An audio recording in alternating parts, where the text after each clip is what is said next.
ꯑꯩꯈꯣꯏꯒꯤ ꯄ꯭ꯔꯖꯥꯁꯤꯡꯁꯤ ꯑꯩꯈꯣꯏꯁꯤ ꯑꯩ ꯊꯕꯛ ꯁꯨꯔꯒ ꯑꯩꯒꯤ ꯍꯨꯃꯥꯡꯃꯟꯅ ꯑꯩꯈꯣꯏ ꯍꯤꯡꯒꯗꯕꯅꯤꯀꯣ ꯍꯥꯏꯕ ꯈꯟꯗꯕꯤꯗ ꯀꯔꯥꯏꯗꯩꯅꯣ ꯃꯊꯣꯡ ꯃꯔꯝ ꯈꯪꯍꯧꯗꯅ ꯄꯩꯁꯥ ꯄꯥꯏꯔꯛꯄ ꯃꯤꯁꯤꯡꯗꯣ ꯃꯗꯨꯒꯤ ꯃꯇꯨꯡꯗ ꯃꯤ ꯈꯔ ꯑꯗꯨꯝ ꯀꯣꯏꯟ ꯏꯟꯅꯔꯒ ꯆꯠꯂꯒ ꯃꯈꯣꯏꯗꯒꯤ ꯈꯨꯗꯣꯡꯆꯥꯕꯗꯨ ꯂꯧꯔꯒ ꯑꯩꯈꯣꯏ ꯑꯗꯨꯝ ꯍꯤꯡꯒꯅꯤ ꯍꯥꯏꯅ ꯇꯧꯕ ꯄ꯭ꯔꯖꯥꯁꯤ ꯃꯌꯥꯝ ꯂꯩꯌꯦꯕ ꯑꯗꯨꯅꯅꯤ ꯉꯁꯤ ꯑꯩꯈꯣꯏꯒꯤ ꯂꯤꯗꯔꯁꯤꯡ ꯑꯆꯨꯝꯕ ꯂꯤꯗꯔ ꯈꯟꯕ ꯉꯝꯗ꯭ꯔꯤꯁꯦ ꯑꯗꯨꯅ ꯂꯤꯗꯔꯁꯤꯡꯁꯤꯅꯁꯨ ꯑꯃꯨꯛ ꯑꯣꯟꯁꯤꯜꯂꯒ ꯑꯩꯈꯣꯏ ꯄ꯭ꯔꯖꯥꯁꯤꯗꯤ ꯑꯩ ꯚꯣꯇꯔꯁꯤꯗꯤ ꯄꯩꯁꯥ ꯂꯩꯕꯤ ꯌꯥꯏꯅꯦ ꯈꯜꯂꯒ ꯄꯩꯁꯥꯗ ꯇꯥꯜꯂ ꯂꯣꯏꯔꯦꯅ ꯆꯍꯤ 5ꯒꯤ ꯇꯥꯝꯁꯤꯗ ꯆꯍꯤ 4ꯒ ꯊꯥ 9ꯁꯤ ꯄꯩꯁꯥ ꯇꯞ ꯇꯥꯅ ꯇꯥꯟꯕꯤꯗꯨꯅꯦꯕ ꯃꯃꯩꯒꯤ ꯊꯥ 3ꯗ ꯈꯛ ꯌꯨꯝꯊꯣꯡ ꯈꯨꯗꯤꯡ ꯆꯪꯕꯩ ꯋꯥꯅꯦꯕ ꯑꯗꯨꯋꯥꯏꯗꯅ ꯄꯩꯁꯥ ꯃꯌꯥꯝ ꯌꯦꯜꯂꯒ ꯂꯩꯒꯅꯤ ꯈꯟꯕ ꯑꯗꯨꯒꯤ ꯃꯦꯟꯇꯥꯂꯤꯇꯤꯁꯤ ꯂꯩꯍꯜꯂꯤꯁꯤ ꯄ꯭ꯔꯖꯥꯒ ꯀꯦꯟꯗꯤꯗꯦꯠ ꯑꯣꯏꯁꯤꯡꯒ ꯑꯅꯤꯁꯤ ꯃꯔꯛꯇ ꯚꯥꯞ ꯇꯥꯃꯤꯟꯅꯕ ꯑꯃ ꯆꯪꯉꯤ ꯃꯔꯨꯑꯣꯏꯕꯗꯤ ꯉꯁꯥꯏꯒꯤ ꯑꯩꯈꯣꯏ ꯏꯅꯥꯎ ꯆꯟꯗ꯭ꯔꯀꯨꯃꯥꯔꯅ ꯁ꯭ꯋꯥꯏ ꯑꯗꯨꯃꯥꯏꯅ ꯑꯩꯈꯣꯏꯒꯤ ꯚꯣꯇꯔꯁꯤꯡꯒꯤ ꯃꯣꯔꯦꯜꯁꯤ ꯈꯔ ꯋꯥꯡꯕ ꯑꯃ ꯆꯪꯉꯦꯕ ꯑꯇꯣꯞꯄ ꯑꯆꯧꯕ ꯁ꯭ꯇꯦꯠꯁꯤꯡꯗꯗꯤ ꯚꯣꯇꯔꯁꯤꯡꯁꯤꯅ ꯀꯦꯟꯗꯤꯗꯦꯠꯁꯤ ꯅꯣꯡꯃꯐꯥꯎ ꯎꯒꯦ ꯐꯪꯖꯗꯕ ꯌꯥꯎꯋꯦꯕ ꯃꯈꯣꯏꯒꯤꯗꯤ ꯆꯨꯝꯅ ꯄꯥꯔꯇꯤꯒꯤ ꯕꯦꯅꯔꯗ ꯅꯠꯇ꯭ꯔꯒ ꯄꯥꯔꯇꯤꯒꯤ ꯁꯤꯝꯕꯣꯜꯗ ꯎꯔꯒ ꯅꯠꯇ꯭ꯔꯒ ꯃꯤꯗꯨ ꯃꯁꯥ ꯀꯦꯟꯗꯤꯗꯦꯠ ꯎꯗ ꯃꯔꯝꯗꯤ ꯀꯣꯟꯁꯇꯤꯇ꯭ꯌꯨꯟꯁꯤ ꯑꯃꯗ ꯚꯣꯇꯔ 1.5 lakh ꯑꯣꯏꯕ ꯌꯥꯎꯔꯤꯑꯕ ꯑꯩꯈꯣꯏꯁꯤꯅ ꯃꯤ 50,000 ꯀꯨꯟꯅ ꯀꯣꯟꯁꯇꯤꯇ꯭ꯌꯨꯟꯁꯤ ꯑꯃꯗ ꯁꯥꯕ ꯌꯥꯎꯔꯤꯑꯕ ꯎꯔꯤꯄꯣꯛꯀꯨꯝꯕ ꯑꯗꯒꯤ ꯑꯅꯛꯄ ꯏꯝꯐꯥꯜꯗ ꯂꯩꯁꯤꯗ ꯀꯣꯟꯁꯇꯤꯇ꯭ꯌꯨꯟꯁꯤ ꯚꯣꯇꯔ ꯌꯥꯝꯗꯦꯗꯅ ꯆꯤꯡꯗꯕꯨꯗꯤ ꯃꯌꯥꯝ ꯌꯥꯝꯖꯔꯒꯁꯨ ꯑꯗꯣ ꯑꯩꯈꯣꯏꯒꯤꯗꯤ ꯚꯣꯇꯔꯁꯤꯡꯒ ꯀꯦꯟꯗꯤꯗꯦꯠꯀ ꯚꯣꯠ ꯃꯅꯥꯛꯁꯤꯗ ꯑꯗꯨꯛꯀꯤ ꯃꯇꯤꯛ ꯅꯨꯡꯁꯤꯅꯕꯁꯦ ꯕꯥꯔꯒꯦꯅꯤꯡꯒꯤ ꯊꯥꯛꯁꯤ ꯂꯦꯚꯦꯜꯁꯤ ꯋꯥꯡꯉꯦ ꯃꯁꯤꯗꯤ ꯑꯩ ꯄꯥꯔꯇꯤꯒꯤ ꯀꯩꯒꯤ ꯋꯥ ꯅꯠꯇꯦ ꯑꯩꯈꯣꯏ ꯄ꯭ꯔꯖꯥ ꯈꯨꯗꯤꯡꯃꯛꯇ ꯑꯩꯈꯣꯏ ꯑꯄꯤꯜ ꯇꯧꯖꯅꯤꯡꯕꯁꯦ ꯄꯣꯂꯤꯇꯤꯀꯦꯜ ꯑꯦꯛꯇꯤꯚꯤꯁ ꯑꯃ ꯑꯣꯏꯅꯁꯨ ꯑꯗꯨꯒ ꯁꯤꯚꯤꯂꯤꯌꯥꯟ ꯑꯃ ꯑꯣꯏꯅꯁꯨ ꯑꯩꯈꯣꯏ ꯍꯥꯏꯖꯅꯤꯡꯕꯁꯦ ꯏꯂꯦꯛꯁꯟ ꯃꯇꯝ ꯂꯥꯛꯄ ꯃꯇꯝꯗ ꯑꯩꯈꯣꯏꯒꯤ ꯀꯦꯟꯗꯤꯗꯦꯠꯁꯤꯡꯅ ꯚꯣꯇꯔꯗ ꯑꯦꯅꯤ ꯍꯥꯎ ꯃꯤꯟꯁ ꯇꯧꯔꯒ ꯂꯩꯒꯅꯤ ꯄꯩꯁꯥ ꯄꯤꯒꯅꯤ ꯍꯥꯏꯕꯗ ꯃꯗꯨꯗ ꯚꯣꯠ ꯄꯤꯕꯗꯨ ꯚꯣꯠ ꯃꯃꯜ ꯌꯣꯟꯊꯣꯛꯄꯤꯒꯅꯤ ꯑꯗꯣꯝꯒꯤ ꯆꯍꯤ 5ꯗ ꯂꯨꯄꯥ 1,000 ꯈꯛ ꯅꯠꯇ꯭ꯔ 5,000 ꯂꯧꯕꯁꯦ ꯅꯣꯡꯃꯒꯤ ꯈꯨꯠꯁꯨꯃꯟꯗ ꯄꯥꯊꯣꯛꯑꯒꯗꯤ ꯑꯗꯣꯝꯒꯤ ꯃꯃꯜꯁꯤ ꯂꯨꯄꯥ 10 ꯐꯥꯅ ꯂꯩꯔꯝꯃꯣꯏꯕ ꯑꯗꯨ ꯑꯗꯣꯝꯕꯨ ꯂꯨꯄꯥ 10 ꯐꯥꯗꯅ ꯂꯩꯍꯟꯕꯗꯨꯗꯤ ꯇꯧꯍꯟꯒꯅꯣ ꯑꯗꯨꯒ ꯑꯣꯟ ꯗ ꯑꯗꯔ ꯍꯦꯟ इलेक्टेड मेंबर ओइरिबसिंगसे नखोइसु अमका मणिपुर सेमसी मणिपुर इमा कंसियारगदि नखोइसु नखोइ एक्टिविटीज हा अतोप जगादा सेल्फ-स्टाइल किंग साउ निंथौ साउ टाइटलर किंग मैम लेदना अखोइ मणिपुर दि सेल्फ-स्टाइल लीडर मैम बंसा साउ कैसु काइदे तौतबु कुजु प्रजागी वेलफेयर की दमकता लीडर साउ सिविल सोसाइटी की ओइगेरा अदुगी लीडर ओइगेरा तौंबा तौबतबु लो सेबगी निंथौदि साबिगनो मरमदि असेंबली होन से संगगा साइगे सेंचुरी लेबे इंग्लिश गांगगा सोदा अर्थ खंगद्रे बिल अमा पुथोकसे पास तौबा ngamद्रे प्राइम मिनिस्टर की मनाक्ता चलगा वरी साबा ngamद्रे नखोइना योथोइसि कैनो अखोइगी राइट नत्रो नते असेंबली संगबा मतमदा फजना इंटीग्रिटी लेबा अदुगा मसागी मोरल फजबा अदुगा मसागी बैकग्राउंड मई मसिंग खरदोरसु यामनमक मदुना पीएचडी डॉक्टरेट स्कॉलर ओयु हाइबगी वानते तौदबु communicable ओइबा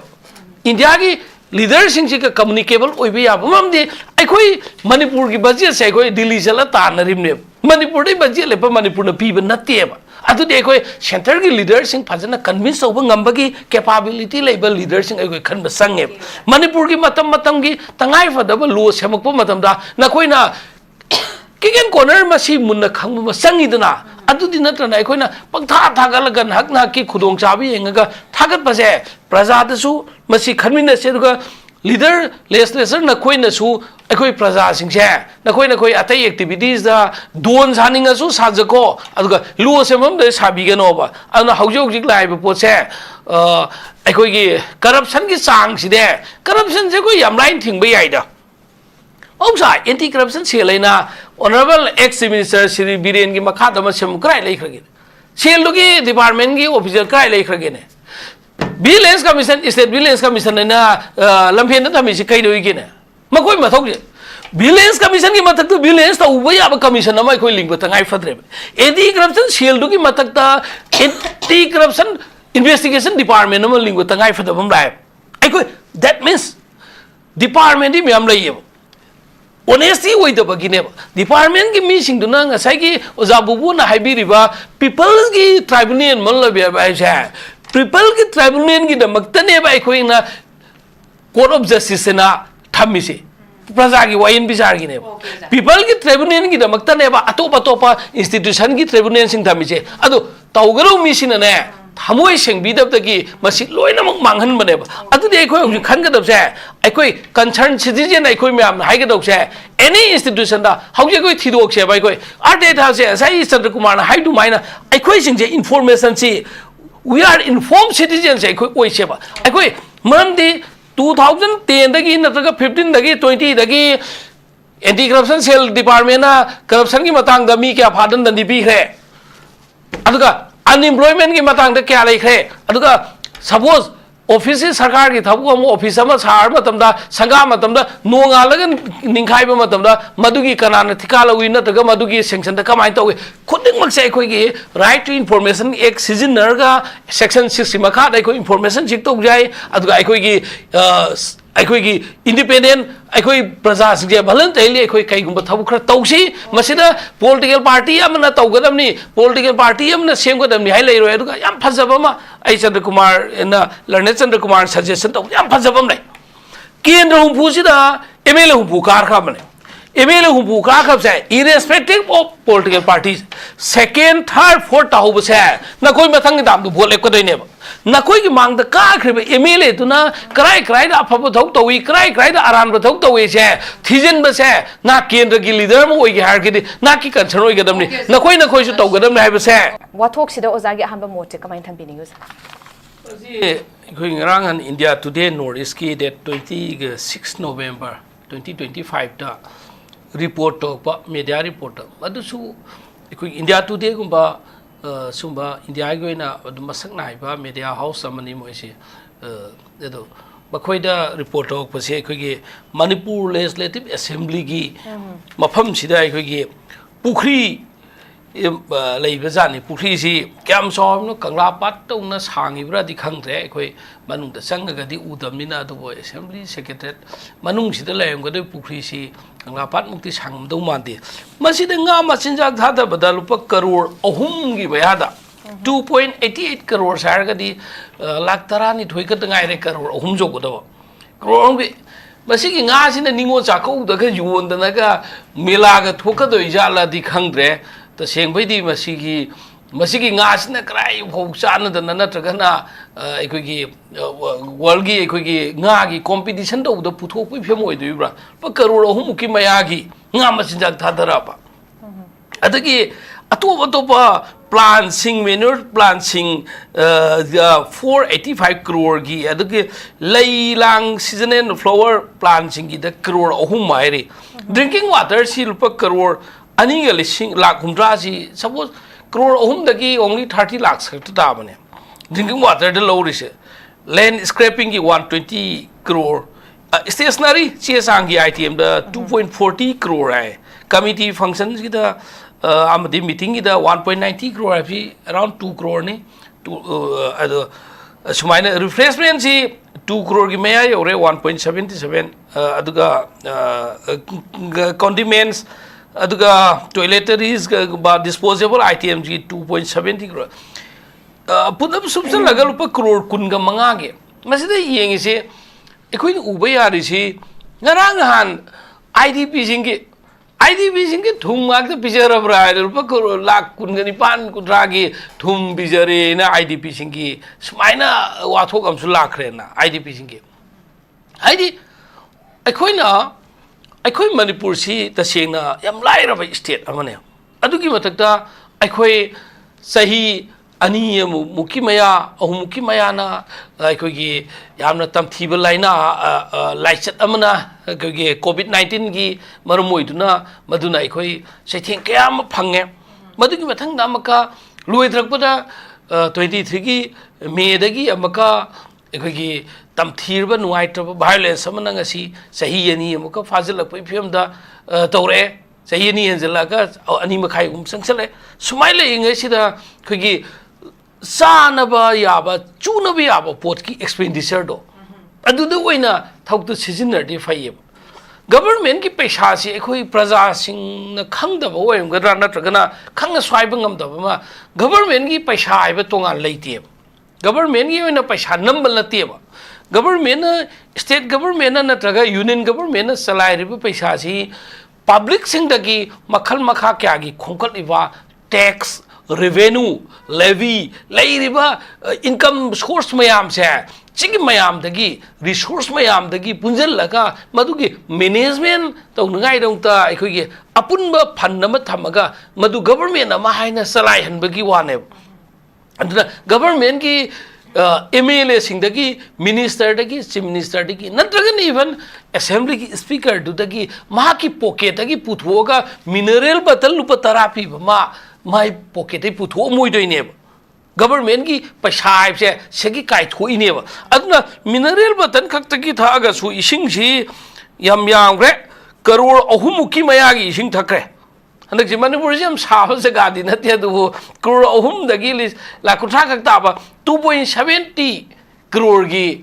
ising ne ba thakala isi pare ising do yam thao masa pa na ngai ne adu nga masinjak ta du yam na bu crore ahum gi mayagi nga masinjak thadar de nga sing du yuoi bra na traga nga da masinjak sahi da ba sinjak pijar ga nga do hato ke to ribra kramba concern kramba fishery department gi advice loga du yam thada ba ne question never live aduga hauji ki hari bu poching si hathari bu poching si nei bu poching che masigi noi company gra ma koi gi agency gra ma koi na piri AI enterprises kumba rupa crore 6.98 crore gi Indira Enterprises 6.37 crore gi DE agency 5.76 crore gi WDS agency 4.36 crore Sumaina Servo Business Center 2.48 Laishangthem Enterprises 3.27 crore Hairiba agency sing asiga kramba mong da makoi singina chapsana hairiba item singado Manipur Legislative Assembly gi official singa demand pada tender pada makoi singna chapsana item sing du piribra aduga item sing du chapsana seasonarga sinna khraba haibasi khangdong ngai damakta Manipur Pradesh Congress Committee gi president roiba honorable Sri Kaisham Meghachandra mahakna koi honorable MLA soi bani mahakna RTI thare RTI ji koi ngarang date 3 October ki tang tara tang ahum sida koi RTI thare RTI copy du mayam da dum khagan jage receipt number 215 ni assembly secretary na mase secretary na receipt tore haujik koi gi ising le ising thau na thau thogani RTI tha matam da thogani tawbatabu RTI tha matam da kadai yo phau ba RTI information ji chap sana matam sana pibage pidage question am sule madu question akoina File iski district transport office DTO ki office ta 2023 20 to 23 dagina 2025 paugi May paugi da Manipur masana taba non resident Manipuri singda driving license KRP ragena RTI thabdo RTI phangmangam de thau mari sure ko government ki official singda akoina minority department ki da kaigumba khra RTI thaiba adu piba yade na pithorakte whereas Manipur State Women Commission ki dadi madugi members sing obi qualification do degree do PU high kwandi PBI PB so dadi minority department ki dadi PDB Narendra Modi ki degree matang da lobby do pro pithok pa yadaw do adumaina haujiki nga gi matang je nga machinjak matang sida thungi matang da su sanai funai narga numi khrani dai khib dagi awai khum tawsi tawroi se na leikhre ko hauji krai phobu sumdoino sumoidoino khangde nga machinjak ki matang sida su assembly sida nga skya matyam na karo hungi maya gi machinjak thadrak base chumabrai je akhoi sab sana thigat aninge ana live poti any hiram khuding mukta state sida pick khrabi state sida mi khujo khra akhoi leiminari ba sida anyhow department sing da magi ngamjaba thadana corruption gi makun sagan ngai khona galakpa any department sing da hoje akhoi na president run salai ba matam sida corruption free oirni haina nungai ba matam ne ba adubu ngasai gi sahi khra system amagi makhada government amgi makhada lem ba du gi system du na yan sanari bra khangde hoje job card holders sing awa bagi problem lairi adagi atop bagi problem lairi PMGY gi PMSY gi lupa crore lising ga satet ki maya gi scam ai koi congress na sabak phakre na sumai le na hauji ekoi gi respected ekoi gi MPCC gi leader spokesperson choiba senior veteran Sri Ojoi aduga ekoi gi honorable MP Oza Bimol adagi honorable MPCC ki president Sri K Meghachandra makhoi singsina ekoi gi congress ki mi singsina thoga ga hangba natraga de hangbi na ngai leite Manipur se Congress nataba atopa BJP amdi BJP ga sanminaiba BJP gi dim the like minded laiba social worker haigera MLA haigera natagana political gi any kind of front end leaders haigera makoi should die to them makoi so hang payab adudi ko haujikti upai letamnina makoi am to tawdramnina Congress si tawdaya de mamde Congress always stand against corruption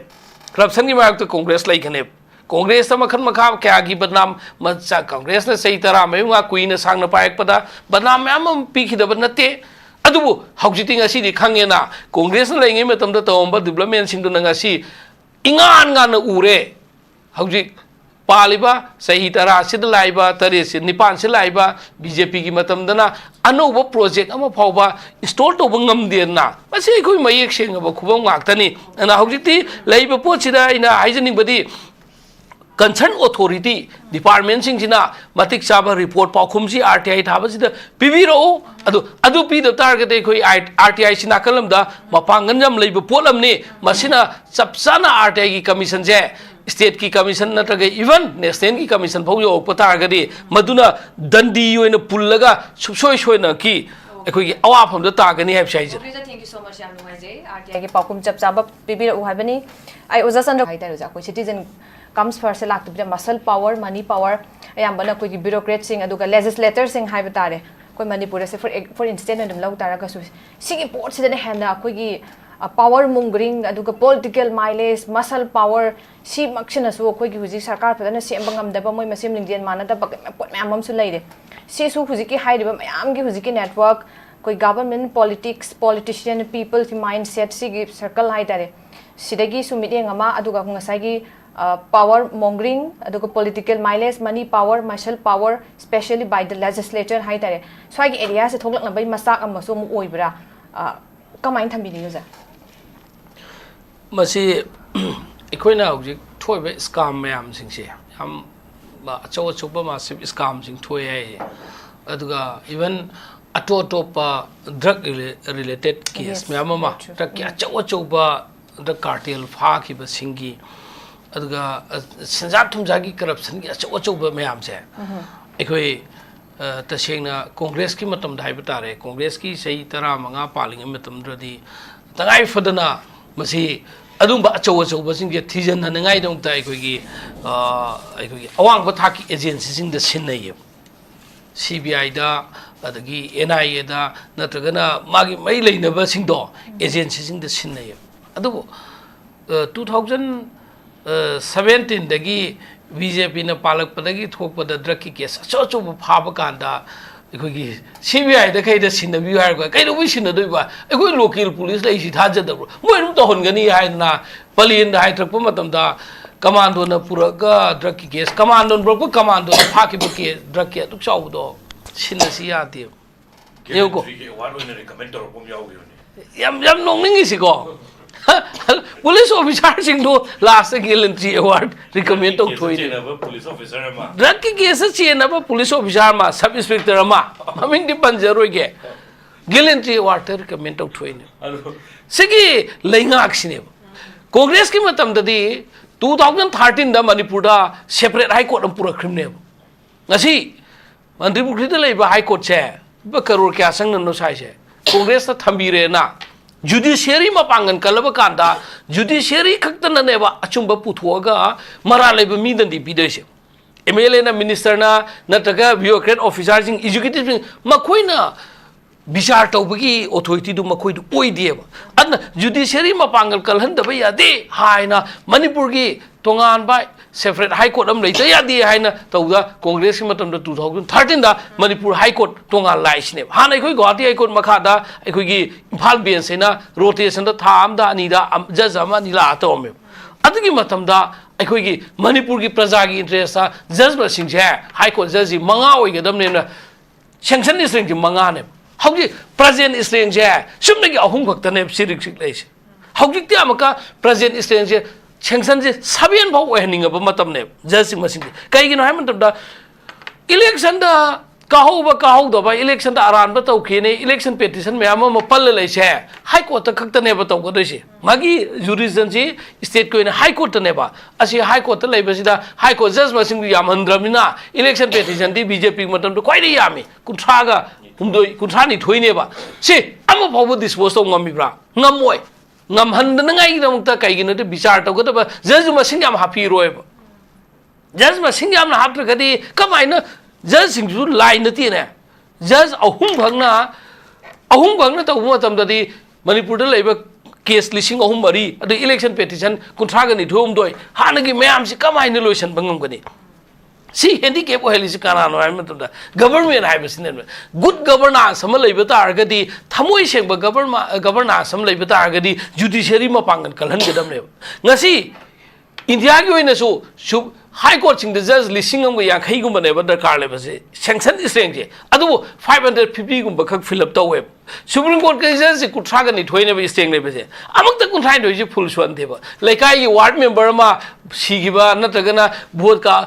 to ki ba tar ga di tha to ki manung do by election to ba ne elected members sing ida mak ta di adu yam na serious oi lo web kai gi noi de elected members sing je power jam lai kai da na ta kendra da paisa su am tan ba yai ne khan bir khang de achum ba praja da justice phangan ga do ba temple of justice oi ri ba mafam do adu ai da di mention ngai hot na de kendram de mla ma lai bak tib de lai ki dro wat pa tar ga di madu election commission na tha to ki manung dai mention bane ba judge am wat pa matam ga si mention de district sing da lai ba court sing je amang toy ba judge masing shuna hapna te staff masing shuna hapna te man award pe ngak te khal le hauji thawal court ta congress matam sam thawal court ki phajra ba district and sessions court ki court to ngarang han bjp gi sakar sin ngarang han loisel le aduga lip hapaga install dore changare dor lip tu yadrana ai khoi gi learned member ma lip manung da thawai thaga dei to me मुखाय में न lip मनुंग सप्तना हौदी lip fail होले लुपा लाख क्या no अदुई थिका दु कना लो बनो बा अदु लोइसन दु कना नो इनक्वाइट तो बद कार लेते बा कोर्ट की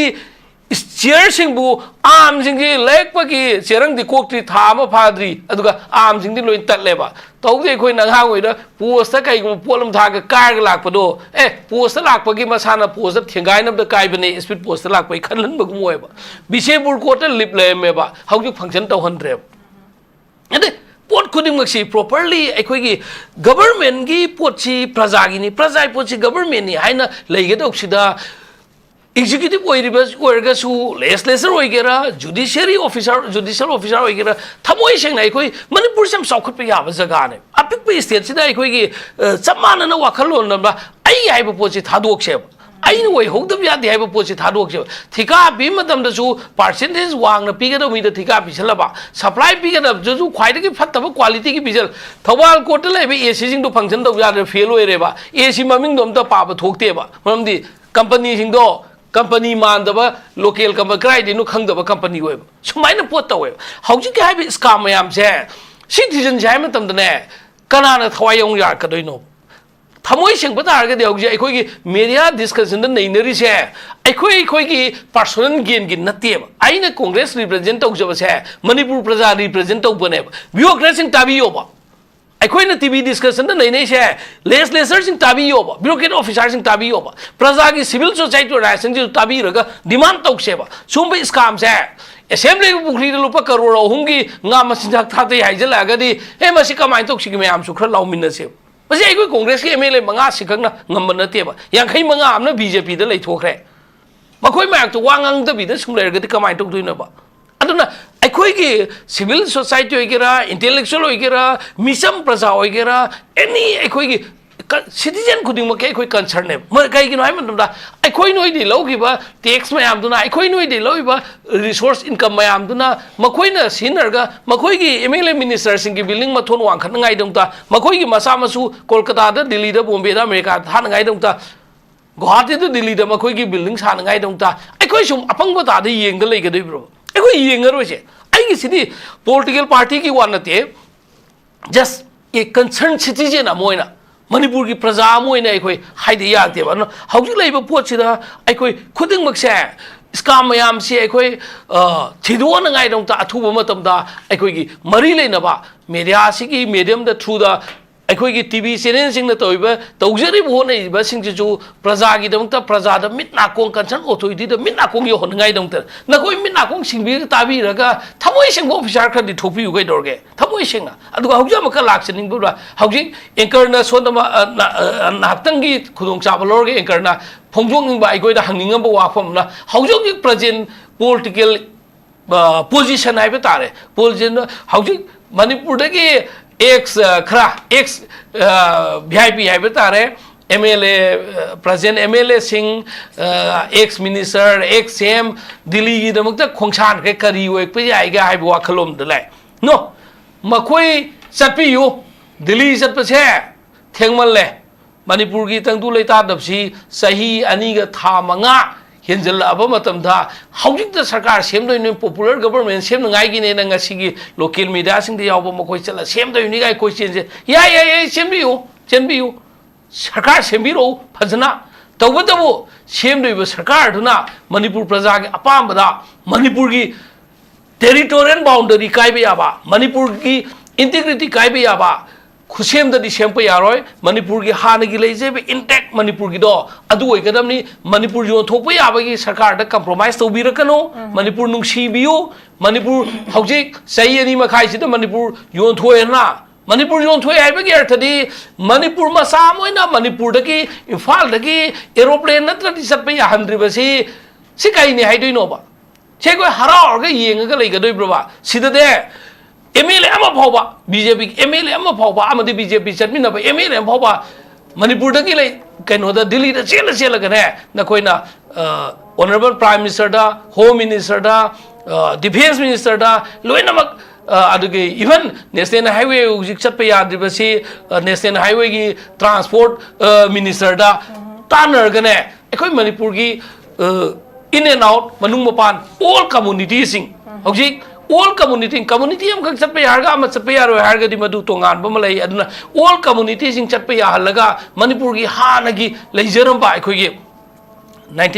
2023 gi me gi tang ahung gi mamang da lemba manipur do adu ki film du oi hanangai dong ta khoi sinbiyu adu na khoi na chumna salaga praja da tat torga ai khoi sarkar semda adu tok dore haina sum uchaga leibagi mota na khoi gi responsibility hojik BJP की MLA नखोइना सरकार सेमदना अखोई कांग्रेस की मंगाना same यागद्रबा अदना प्रजा सिंगनसु हंगनै वहांजे कनाना सरकार सेमदोइनो BJP के हौजि लेबे नखोइ सेमगना ngamo yargana नखोइना रिजाइन तौथोगा फ्रेश मैंडेट अमा प्रजा दगी लोब तंगाई फदे अदुगा सुम तौसन रगा सही यौजललगा 2027 की इलेक्शन गाइबे तारगदी मणिपुर प्रजा वामल्ले मसी अवाबई कोक्थोंसे मसीदी कुइना सांगना थंबीरनु हाइबो वाफमसे थम ओके ओजा थैंक यू सो मच हुजिक्सिया ओजान समतेम पनबीखरे अमु अखोई दिल्ली दा मु चेंजनगी बे वरी से मु लेरे सरकार सेम खोटपगी आइना मसिदा अखोई द चयेत अब अमदा सम सेम याबा मतंग सम हम सेम दबा तौबा याबा मतंग सम हम तौदबा तौई दबा सु हाइ तादे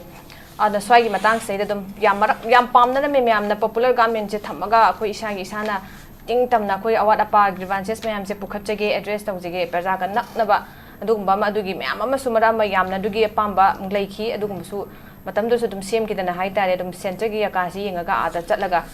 सेमद्रा हाइरगसु याम थाजरुरगसु सेमदबा सिगी पोचिमना दुम खक लैदि स्वाइगी गवर्नेंस अमा गवर्नमेंट अमा लिंगदबा हाइबसी मदि मखोगी खुत्त लैतबा दौना मपांगन याम सोना प्रजादसु यामना पेनिंगाइ ओइदबा मोंगी सिचुएशन दिन हुजिक लैदि से तौगे हाइदि म्याम याबा म्याम अम लैखरे आई ओजा बिदा ओजा अरोइबेगि लाक्जेगे ओजा ngसाइगी से दुम आफ्टर ऑल करप्शन देगे दुम हौरकपसे इलेक्शन मतांगी से ओजा सिगी मतंग से याम फजना सिदगी दुम रूट कोस देगी हौरक तारगदी प्रजा से दुम याव चेन चेनमदना दुम सिदगी हौदुइंदना लोइनमक्ते दुम मुथतपसे यादबदा दुम एसोसिएट तौरगा लैगदब पोटमदी ओइबा नॉट ओनली इन मणिपुर सतना तोप मफमदसु हाइतारे सिगी स्कैम की पोस्ट दुम एसोसिएट तौरगा लैबे पोटम को ओइबंदना डिग्री से यामना अपीलिंग डिग्री नतब हाइतारे हुजिक खरा यामना मी पाइनिंगाइ ओइदबा crore in terms of crore दगा तौरक पर्सेंट दब खतंग हनथब याब मोंग दुम लैतारगसु दुमाइना थंबा हाइतारे ओजाको अदुना स्वाइ मतंग सेदा समाइना अमक लैबदुमा याम फारे अदुना इलेक्शन की मतंग सेदा हुजिकी बोट इलेक्शन अमसुंग बोट बाइंग अदुगा प्रजा की रोल अखोगी माइंडसेट हाइतारे मसिना स्काम की कल्चर स्काम की नेचर से मागी लैबे पैटर्न सिदैदा सिसना कयाम यामना अखोगी कनो तो होले बिसि सिदैगी कंट्रीब्यूट हाइगद्रा अखोगी इलेक्शन से हौरकांदा इलेक्शन इटसेल्फ प्रजाना कोई लुपा कैंडिडेट ने पिरक्पा लुपा चौंगा लुपा लिसिंग अदे लौरुबना अदे करिगुम खरगी मै दरकार लेबदुगी अप्रोच तौरुबना स्वाइसदेगी दुम कामजिगा हरकमसे दुम ओइरब्रा मसिमकना दुम एसोसिएट ओइनबा माइंडसेट तसु मखोगी पावर पामीबा मसल पामी मिसिंखिनसु अदुम खुलाई ओइना मदुम सिजनराकान मसि पैटर्न अमोन लेहलब्रा कमाइन थंबिनि ओजा मसी होय अखोगी सेंजा थुमजागी सी इंडिया दा अदुकी मतिक वांगी सी दुम याय अदुगा इंडिया की स्टेट सिंगी मनुंगदा सेंजा थुमजा सुतौ तौदबा अखोगी युमथंग नेबा हानदी अखोगी लेफ्ट पार्टी ना पालंबा केनो त्रिपुरा गा से सेंजा थुमजा तौदबा अदुगा वेस्ट बंगाल गा सी सेंजा थुमजा तौदबा स्टेट सिंगी मनुंग यामनो ममिंग चटपा स्टेट अमने अदुगा अटोटोपा जगह दसु सेंजा थुमजा तौदबा याम जावे दो मणिपुर सी अखोगी कई हाइगद्रा अखोई मसेन की मरक्ता अखोगी मणिपुर दबु लागदी इवन म्यामना दुम हाइनै दुनी सीबीआई होइगेरा अम होइगेरा मणिपुर दा लागदी लोकल केनोमा ट्रेडिशन अमा चुपसन बदौना एब्जॉर्ब तौबदुम तौविगा हाइजे मणिपुर दा अखोगी प्रजा सिंगी मेंटालिटी सिचु अखोई खरा होमिनबा मसंगी अखोई प्रजा की मिहुत थागत कदौ मिसी करम मीदा अखोई खुपी सोइसी सिनगदगी हाइबदु खंगबो मसंगी रमदी इलेक्शन थोगैबा लो मेकर ओइबनी एमएलए सिंगसी एमएलए दगी मिनिस्टर दगी चीफ मिनिस्टर ओरगा स्टेट अदुमगी सासोन जिम ओइ पाइदुइने याम लुबसे अखोगी अखोने एमएलए सिंग मिनिस्टर सिंग अखोगी लोकल की इवन प्रधान जिला परिषद की वार्ड मेंबर खनबदगी होना इलेक्टेड खनबजे मखोगी एग्जाम की इंटरव्यू तौदे अखोगी सिविल सर्विस की एग्जाम तौबदौना एमपीएससी ना नत्रगी यूपीएससी ना तौबददी मागी मखन की एग्जाम लाइरिक हाइतब मैम येंगेबा अदुगा डेमोक्रेसी दा ख्वाइदगी निंग तमना पीबा हाइबा तारगदी पावर ना ख्वाइदगी यामना चावबा अदुगा इवन एबीसीडी फाउबा पाबा हित्रसु प्राइम मिनिस्टर ओइबा जाबा अदुगा चीफ मिनिस्टर ओइबा याबसे इलेक्टेड मेंबर सिंगने मखोइदा एजुकेशन क्वालिफिकेशन सी नील लोर्सी है अदुदा फाउबा हेंगो हौजिक इलेक्शन पेंडिंग दोइसिनी क्लास की सर्टिफिकेट हुराल मेगा आ मैट्रिक पास होएगा बीए पास हो तो मे हाइगा तौतना तन्नब मैम याइदना मसी इकाई बिदि अखोई मणिपुर से जात अमनेबा असम दे पंचायत की इलेक्शन दा मखोई की जिला परिषद की मेंबर प्रधान ओइगदबसी ग्रेजुएट पास तौददी याद्रे हाइना मखोई सेमग्रेबा अखोई स्वाइददी कम मी ओइगदगे इकाई रो खा गुंडा तौंगमबा दुम कइनो कारबार खा तौ पैसा दुम पारबा कइनो तौरगा बिल्डिंग खा सागलगा सोशल वर्कर का टाइटल से दुम मसान दुम सेल्फ स्टाइल होइना सेल्फ स्टाइल से कोई अमसन नहीं है सेल्फ स्टाइल सोशल वर्कर होइने लेकाई की क्लब के काई थौरमदा बालिसिंग मंगा त्रा का तौरगा chief guest president guest of honour गाइना फमनी अदैदा दुम भोट ले पहौखरे अखोई की मेंटाल अखोई की प्रजा सिंग जी अखोई जी आई थबुक सुरगा आईगी हुमांग मन अखोई हिंगदबनिको हाइब खंदबिदा कराई दे नो मथोंग खंगौदना पैसा पायक मिसिंदो मदुगी मतुंग मी खरा दुम कोइन इनरगा चलगा मखोइदगी खुदोंग चाबदु लौरगा अखोई दुम हिंगने आइना तौबा प्रजा सि मैम लैये अदुना निंगसी अखोइगी लीडर सिंग अचुंब लीडर खनबा ngamdri अदुना लीडर सिंग जिना सोम वोनसिल लगा अखोई प्रजा सिदि आई वोटर सिदि पैसा लैबि याइने हलगा पैसा त ताल लोइरेना सही मंगा की ताम सिदा सही मरी गा था मापन जी पैसा तब तान तान बिदुनेबा ममै की था ओम द ख युमदों खुदिंग चंगबि वाने अदाइदना पैसा मैम येलगा लैगने खनबा अदुगी मेंटालिटी जी लैहलिसी प्रजा गा कैंडिडेट ओइसिंगा अनी से मरक्ता भाप तामिनबम संगी मरुइबदी साइगी अखोई नाउ चंद्र कुमार न स्वाइदु आइना अखोई भोटर सिंगी मोरल सिखर वांगम संगे अतोप अचौब स्टेट सिंगदे भोटर सिंगसिना कैंडिडेट सि नोमफु उगे फंगजदब यावे मखोइगिदी चुमना पार्टी की बैनर दा नत्रगा पार्टी की सिंबल दा उरगा नत्रगा मी दुबा साव कैंडिडेट उद मरमदि कॉन्स्टिट्यूएंसी अमदा भोटर लाख अमा मखाई ओइ बियाउरियबा अखोई जना मी लिसिंग ट्राइबान कुन कॉन्स्टिट्यूएंसी अमदा साब याउरियब उरिपो कुंबा अदगी अनक इम्फाल गते इम्फाल दा लैसिदा कॉन्स्टिट्यूएंसी भोटर यामदेदना सिंगदबुति म्याम जामजरगसो अदो अखोइगिदी भोटर सिंगा कैंडिडेट का भोट मनाक्सिद अदुगी मनिंग नुंगसिनबसे बार्गेनिंग की थाक्सि लेवल से वांगे मसिदि आई पार्टी की गई की वानते अखोई प्रजा खुदिमक्ता अखोई appeal तौजनिंगबसे political activist amoinassu aduga civilian amoinassu ko haijining base election matam lakpa matam da aikoi gi candidate singna voter de anyhow minister ga laigani paisa pigana habida madu de vote piba de vote mamanjo thopigal adongi sahi manga da lupa lising amakhak natra lising manga lo base no magi khusuman da pa thogadi adongi mamanji lupa tara phana le moy adu lupa tara phadana leihan badu di tawhan gano adu on the other hand elected member oiriba singse nakoi su amaka manipur semsi manipur ima kan shargade nakoi gi activities ha atopa jaga da self-styled king sao ning thau sao titular king myam leidana aikoi manipur da self-styled leader myam bangsa sao kai chu kai de tau to bu ku zu praja gi welfare gi damakta leader sao civil society ki oigera adugi leader oigera tawimba tawu lu se bagi ning thau di sabi gano maram de assembly hall ja sangaga sai ki century jai be english ngangaga sonda artha khangre bill lama puthok se pass to bangamdre prime minister ki manak ta chalaga wari sa bangamdre na koi na yo thoi si kaino ai khoi ki right na tro nade assembly sangba matam da phajana integrity leiba aduga masagi moral phajaba aduga masagi background da mai masing khrador su yamna magmaduna phd doctorate scholar oyu haibagi wanate tawdabu communicable oiba india gi leader sing ka communicable oiba ya mamdi aikoi manipur gi budget se aikoi delhi jala tanarim ne manipur dei budget le pa manipur na piba natte ba adu de aikoi center gi leader sing phajana convince oba ngambagi capability label leader sing aikoi khanba sange manipur gi matam gi tangai fadaba lo semakpa matam da nakoi na kigen corner masi munna khangba ma sangi dana adu di natra na aikoi na pangtha thagalaga hakna ki khudong chabi engaga thagat pase praja da su masi khanmina se duga leader legislature nakoi na su aikoi praja sing se nakoi atai activities da don saninga su sajako aduga lu semam de sabi gano ba ana haujok lai ba po se aikoi gi corruption gi sang si de corruption se ko yam line thing ba yai da outside anti corruption se leina honorable ex minister Shri Biren gi makha da ma sem krai lai khrage sel gi department gi officer krai lai khrage ne Vigilance Commission State Vigilance Commission na lampen na thami si kai doi gi ne makoi mathok je Vigilance Commission ki matak to vigilance ta uba ya commission na mai koi link ba tangai fadre anti corruption sel gi matak ta anti corruption investigation department na link ba tangai fadre bam lai ai koi that means department di myam lai honesty oi da bagi ne department ki mi sing duna ngasai ki oja bubu na haibi riba people ki tribunal man la ba ba ja people ki tribunal ki damakta ne ba khoi na court of justice na thammi se praja ki wain bichar ki ne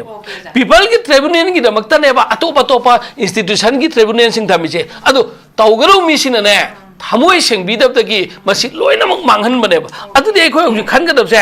aikoi concern citizen aikoi myam na haiga dok se any institution da hauje koi thidok se bai koi arte tha se sai Chandra Kumar na haidu maina aikoi sing je information si